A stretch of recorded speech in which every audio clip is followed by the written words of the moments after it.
Hi, it's Dana Hork from Beers with Friends, and this is CMO Pub Quiz, where top marketers spill it all. Today, my guest is Jonathan Metrick, longtime CMO turned operating partner at Sagard. Welcome, Jonathan. Thank you for having me, Dana. Excited to be here. What is the boldest creative risk that you or your team has taken in the last year? One of our portfolio companies did a pretty bold move where they basically turned off paid media and put the majority of their spend into incentives for existing customers. And one of the best quotes they have, which I love, I'll kind of mirror from them, is why pay Google and Meta what you can pay your customers to refer and buy more of your products? So that was a really interesting, counterintuitive way. And, they've grown incredibly well because of it, but a very savvy pivot from paid to incentives. What's a marketing rule that you love to break and why?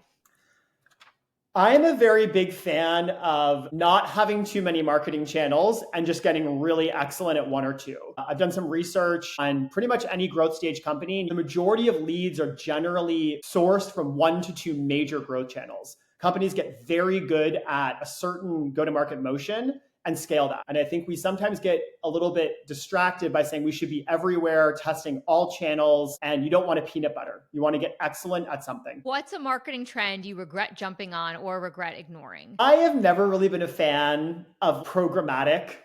And, I think for the D2C e-commerce brands, totally fine. But the vast majority of people doing display advertising, you'd always kind of see a huge, a certain line item in the budget allocated to display. What is that really driving for you? So I feel like that was a big hype, maybe kind of 5-10 years ago, but I always questioned, what is that driving outside of e-commerce retargeting? What's a marketing phrase or buzzword that makes you cringe? I think it's going to be AI. You had Jeff on your podcast earlier, and I totally mirror his there's a lot of AI washing out there. And I think a lot of it's just simply automation or firms that, have been doing what they were doing. And then suddenly now AI is hot and they're an AI solution. I think the majority of AI right now, where I'm seeing practical use cases drive bottom line, is automation. And so I think people should just be a little more real with how they're adding value and not just kind of AI wash it.